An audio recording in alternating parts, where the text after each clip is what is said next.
Hi everybody, it's Sarah Cray with Let's Make Art, and today we are doing our July watercolor calendar spread. I don't have a picture or painting to show you because we're gonna do this together, okay? Love it. I have my palette here, I have my brushes, I have my husband. That's right. That's all you need, really.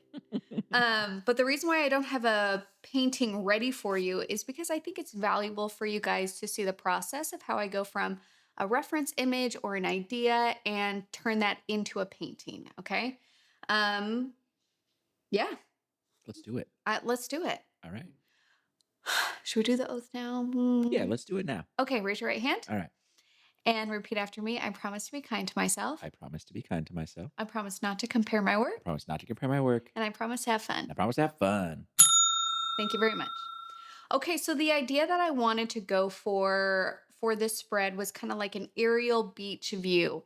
I did something kind of similar years ago when we were doing like monthly boxes, and I just thought like sometimes it's nice to revisit ideas, see if I would approach them the same way, apply what I've learned since then, or maybe I would approach it the same way. I don't know. Like sometimes you don't know unless you try. So the first thing that I want to show you is just different reference images of aerial beach views. That's what I Googled search, okay? Okay. And a bunch of different images pops up. And when you're taking an idea and transferring it to a painting, you want to start noticing patterns, okay? And so like for me, all of these images, what am I seeing? I am seeing that there is usually brown to white to blue. On all of these, that is what is happening. Here, let me turn the brightness down a little bit. Is that better? Mm-hmm. Much better. Okay.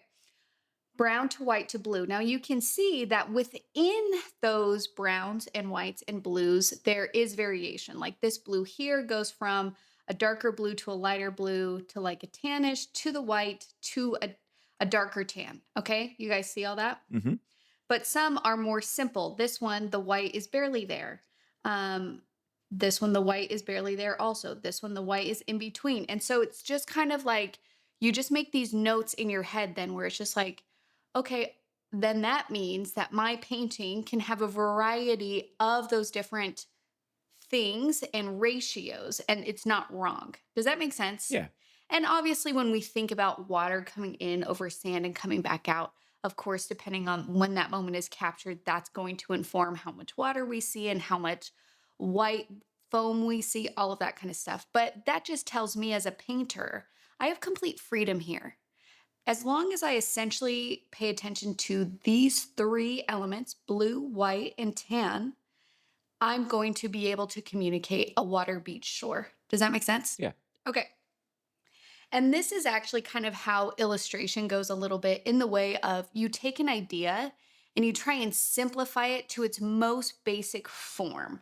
So it's just like if I were to take this and want to kind of like do an illustration of it or like maybe abstract a little bit, you then like you could just do super rectangle, like blue rectangle, thin white rectangle, skinny brown rectangle. And it's just like, okay, this is a more modern or illustrative approach to a beach scene. Does that make sense? Yeah.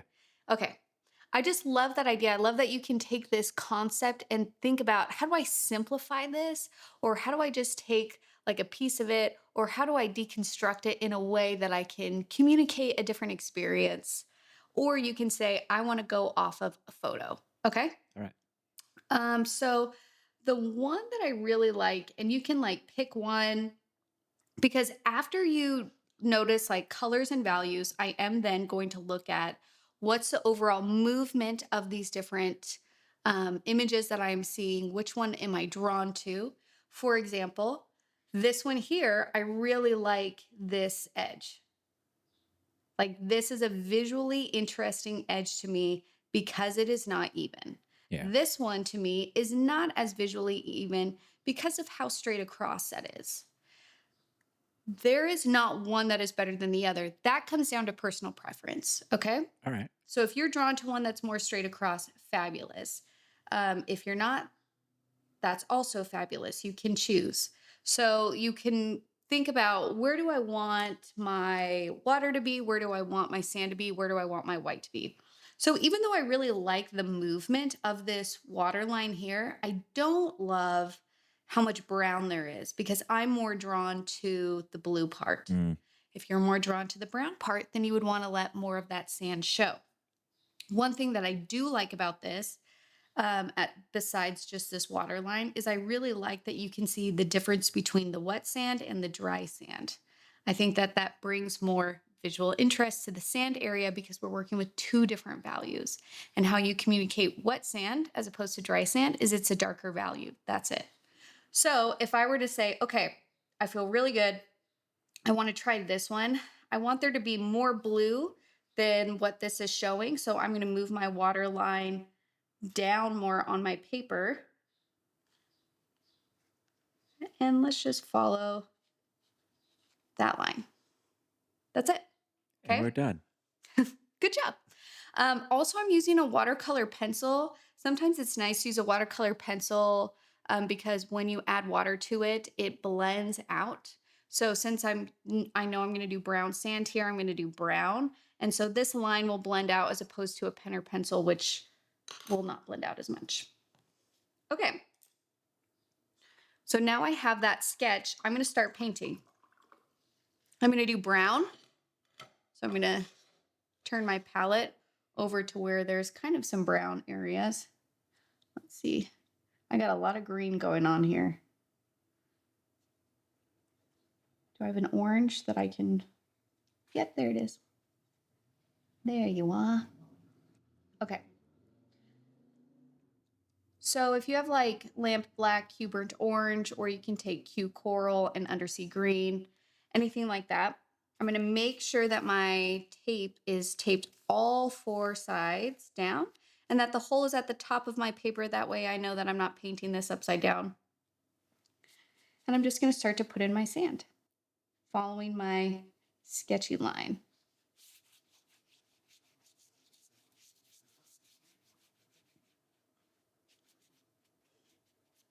Okay, and you can keep it nice and loose. And then I'm going to do an extra layer of value right here to start to communicate the wet sand compared to the dry sand. And I like to do that while it's wet on wet, just so then those colors will diffuse out. You can do it wet on dry though if you want to make sure those colors stay. And you guys can decide how dark you want this value to go. Like maybe you're like, I actually think I want it to go one more layer. It's totally up to you. Yeah. But the one thing you want to watch is as you add more dark values to this, that's going to inform how this value shows up because values relate to one another. So it's just like if you go too dark with this and you only do one pass at this, this almost is disappearing off the page. So sometimes I have to adjust my values so then it feels like it's part of the same painting. So I'm going to do one extra move or swoop or layer, one extra move. And then because I did more value down here, I need to do another value up here. The other thing that I want to warn you about is as you go to paint this, you want to make sure that the shoreline that you're putting in is reading more horizontal than vertical. And what I mean by that is our brain goes, oh, yes, I understand how water moves. Water moves like this. And so then when we go to paint shorelines, we do big curves. But you have to remember that the water is on flat land. And so it's always going to read more horizontal than vertical. Okay, that feels really good. We're going to leave that be. We're going to just see what happens as it dries. Now let's do the water. I'm just going to use phthalo for this. Phthalo is actually a great color to do water because it kind of leans like turquoisey, which is my preferred type of ocean water, but you guys can change it.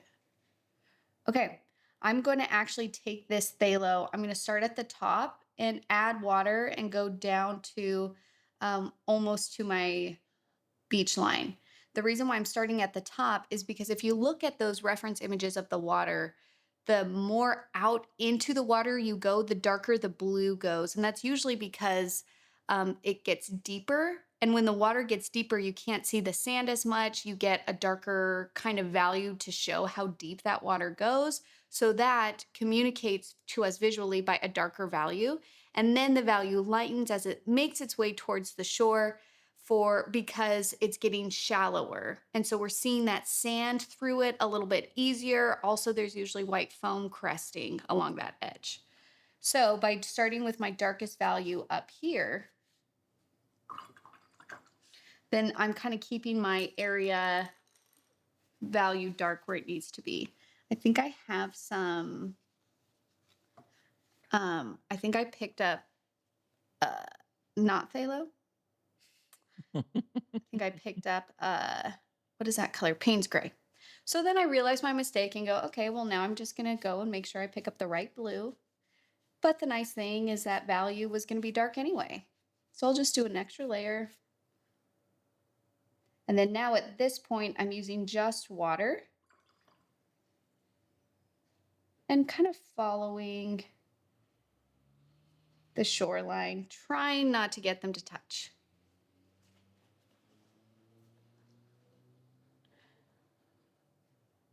And then I'm going to do extra swoops of color, just again, making sure that my values are staying dark along the top.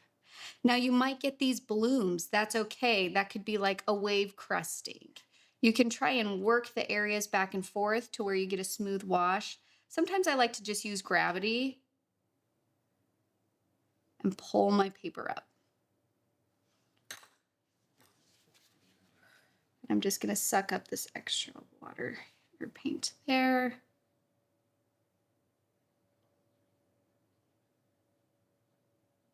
But look at how that pigment just moves in that water naturally. I love it. Okay, that feels really good. Now at this point, this is where you can decide how detailed you want your areas to be. I'm gonna lift up some of this blue right here just to kind of make it feel more foamy. But again, we saw many reference images where the foam was not very thick. It basically went from water to beach. So this is like I want there to be more like a thicker foam. So that's why I'm lifting up some color. Okay. Nice. That feels really good. I like it. Now I'm going to dry it. Now that this has dried, I'm going to go back to my sand and I'm going to say, do I feel good about my sand?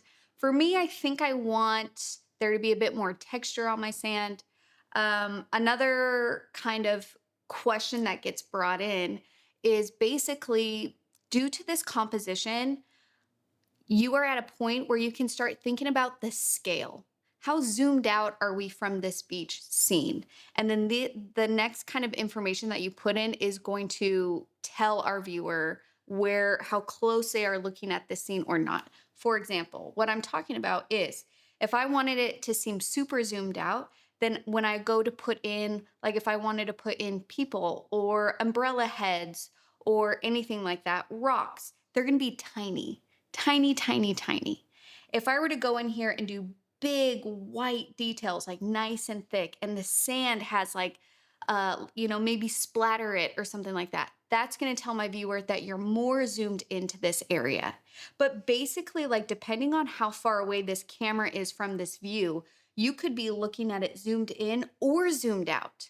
And how you can tell your viewer is basically you have to start putting in things that are relative to its size. So then they can know and understand how close they are to this scene or not. Again, there's no right or wrong way. That's just things for you to consider as you're painting this scene or original work. You know, how close are we to this scene? And then every detail you put in needs to be in alignment with that perspective. Okay? All right.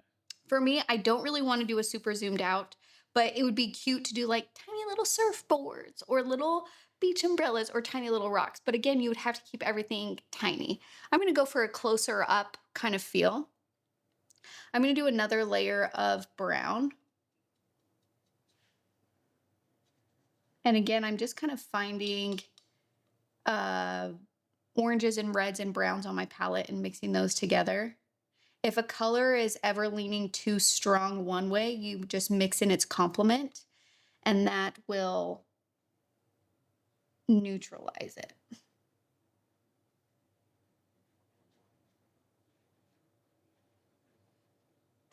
So here I'm just kind of following the shore edge. Now it does not have to stay the same kind of thickness. Water moves up differently and crests differently along that edge, right? So you can have some that's like nice and thick. You can have some that's thin. It's totally up to you. If you like the symmetry or like how smooth it is when it's perfectly even, you can do one that's perfectly even. I'm gonna do a little bit of like texture dry brush just to like see if I like it. We're gonna leave that for a second. Do another layer here. And part of me wants to be like, I wonder what would happen if I splatter. Let's splatter in some brown. So I got to cover up my water.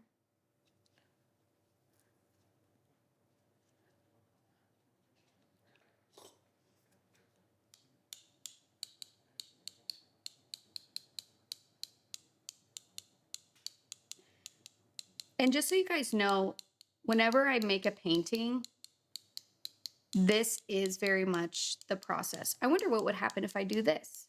And there's no guarantee that it would work. I don't know if I'm going to like it. It's more just like I have an idea. I'm going to see how that feels. And if it works out great, and if it doesn't, that's okay too.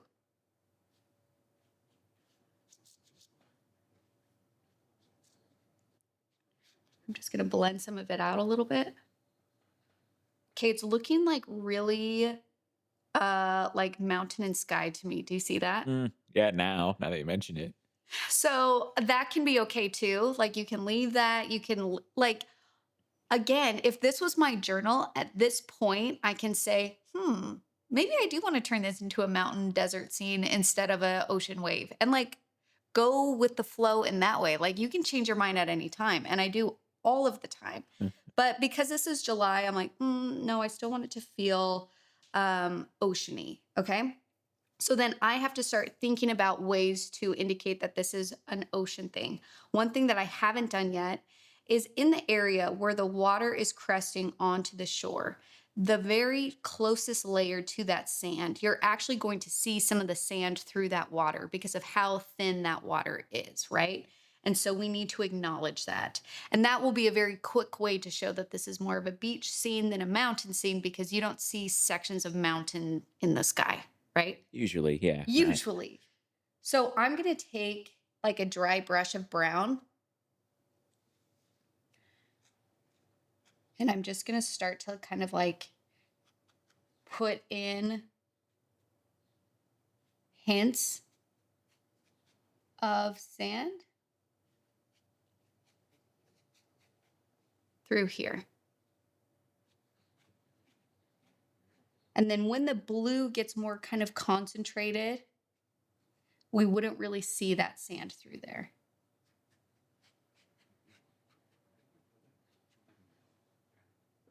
Isn't that funny how much work that just did? Yeah. The dry brush of the sand through that water where it meets the sand is actually really important to a beach scene. Yeah, like now there's essentially no way you could think that was mountains. Yeah. And I really love what the splatter texture did. That's more just like an added fun element. It's not totally going for realism, but that's fine. That's okay. It reminds me of those little sand crab holes. Yeah. You know what I'm talking about? Yeah. Okay. And then at this point, you can decide how wavy do I want my ocean water to feel. If you want it to feel like there's thick waves coming in, you would do a dark line and then a highlight on that because the dark line is going to show that it's coming up and down. Okay. If you don't want it to be super wavy and you want the water to be smooth, then you wouldn't have the texture lines in there. It would be smooth like glass. Does that make sense? Hmm. So again, you can decide. I am going to do a little dry brush back here. And if you want it to kind of follow a little bit of shape here,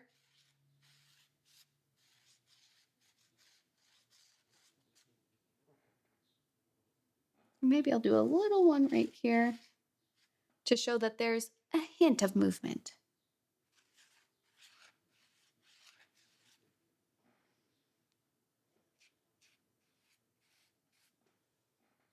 And I really like this. This was a bloom, but it actually just looks like a wave kind of, you know how sometimes when the waves come together, Yeah. is Yeah. there a word for I'm like, science man. What's the term for that? uh, In sound waves, I think it's destructive interference. I don't know what you call it in the ocean. okay, great. Well, if anybody knows, maybe there isn't a word for it, but okay. And maybe I want to go even a little bit. Do I like that? Yes. Yes, I do.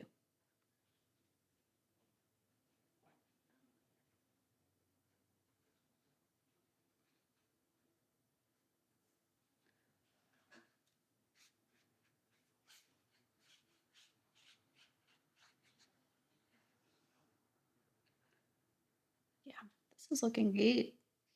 I always like the idea of the beach, and this might be too secretive of me to say, but sometimes I don't know if I like the beach while I'm on the beach. You I know know? exactly what you're It's saying. like windy all the time. I'm getting blasted in the face with sand. Yeah. There's critters. Yeah. I like being on the beach if I don't have food. I really Mm, don't enjoy eating on the beach. on the beach because that's when the wind and the sand And if you gets know anything about everywhere. Sarah, she's always eating. That was So just another way of me saying I don't like it I either. also don't like it.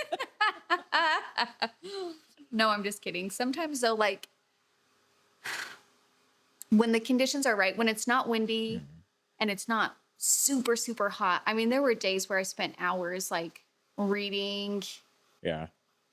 But the other thing is, I don't know if you guys notice, I'm pretty fair skinned. So like laying out in the sand in the sun for hours on end, that's not something I can do. Physically.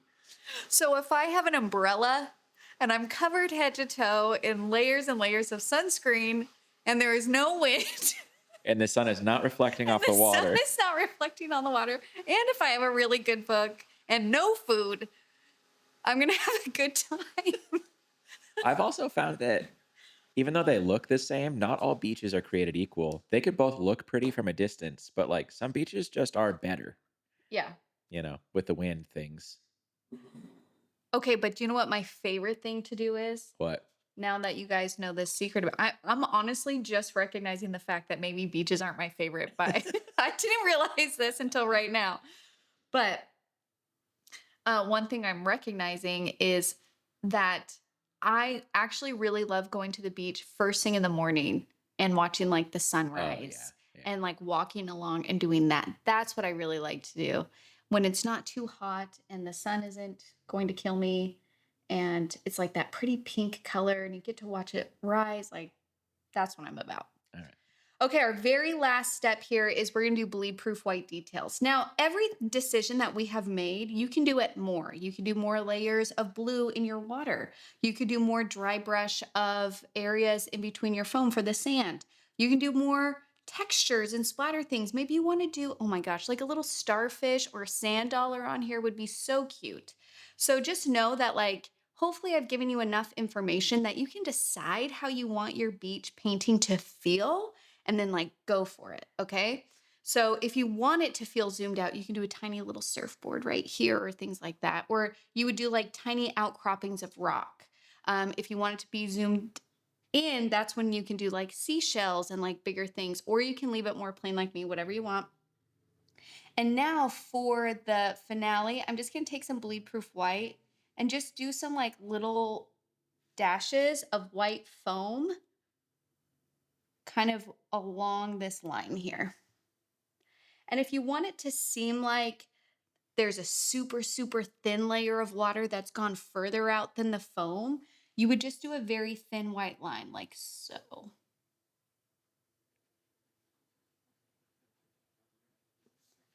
You see that? Yeah, cool. So now it looks like there's um, just the thinnest layer of water kind of coming out. So you can do a foamy edge or you can do like a clean, like Uh-huh. clean layer. I kind of like the thin line. I do too. So I'm going to do more of that. If I had a liner brush, this would probably be easier, but I'm feeling edgy. Oh yeah. And you can have both, you can have one, you can have neither. And you can also adjust it. Again, it doesn't have to follow the line of this or the shape of this because the water comes up at different times. You see what I'm saying? Uh-huh. And you can even have 2 layers. I kind of want to like mess up this line a little bit.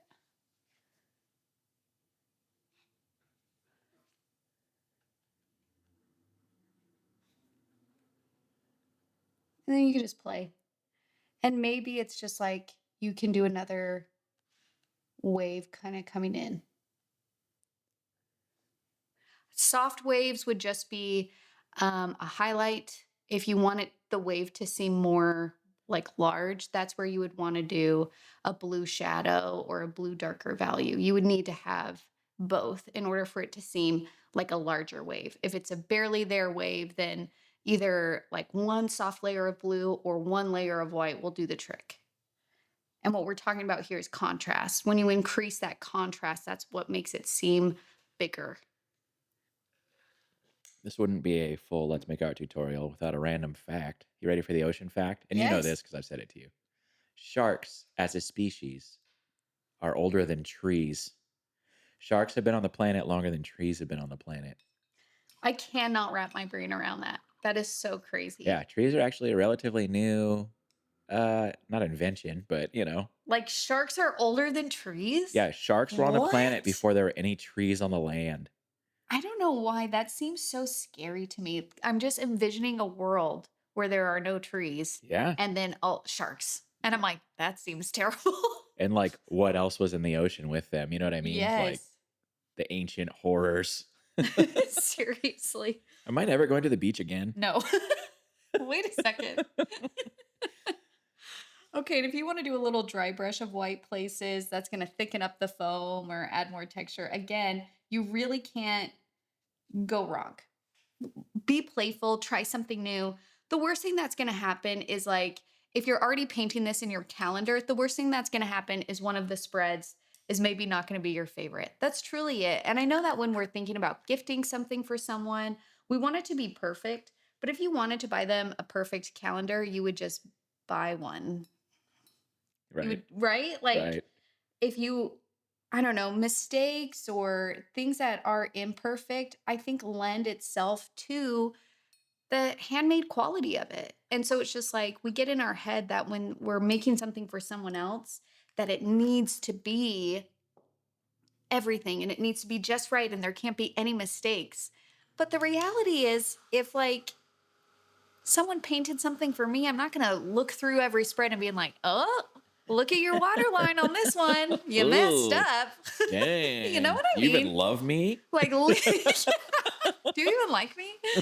Um, Lean into the handmade quality of it. That's how we know that it was made by your hands, is your mistakes and your successes and everything like that. It's all part of it. That's it. I just wanted something that was like fun, easy, and adjustable to do what you want to do.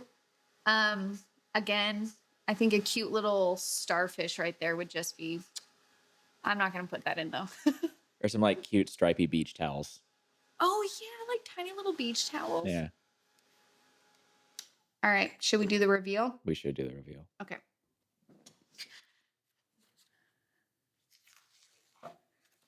Now, a word to y'all. Watercolor paper always is going to curve when you put layers of water and paint on it. That's just what happens to paper. If you want this to dry as flat as possible, keep this taped down for at least 24 hours. Because even though my paper is dry to the touch, it's not dry all the way through. And so, and it will dry over time, usually like a day. So when I remove the tape a little bit too early, like right now, as my paper continues to dry, it's going to curl up. But if you leave it taped down for like a day, then when you go to remove the tape, you have a better chance of that paper being flat. So remove whenever you want, but just there's that tip for you.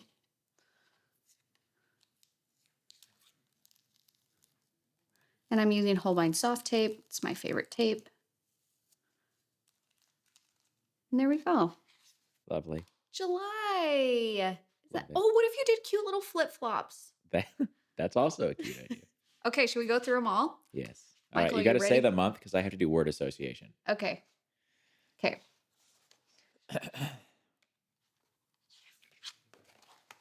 Ready? Yes. January. Joyous. February. Fun. Fabulous. Well, come on now. Don't critique as I go. Sorry. Okay, we'll start over. All right. Sorry. Well, now I forgot. Shoot. Let me move this. Okay, you ready? Mm-hmm. Oh, January. Just awesome. February. Freakishly good. March. Magnifique. April. Awesome. May. Shoot. Majestic. Majestic. There we go. June. Jubilant. July. Joyous. Thank you.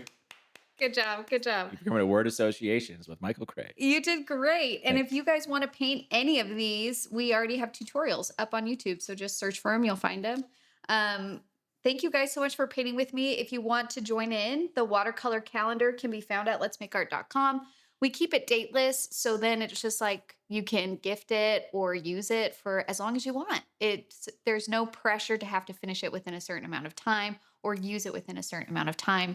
Also, the bottom of this is watercolor paper as well. So if you wanted to paint in little things on here, you can. This is your watercolor calendar. You can do whatever you want. Thank you guys so much for painting with me, and I'll see you guys next time. Bye.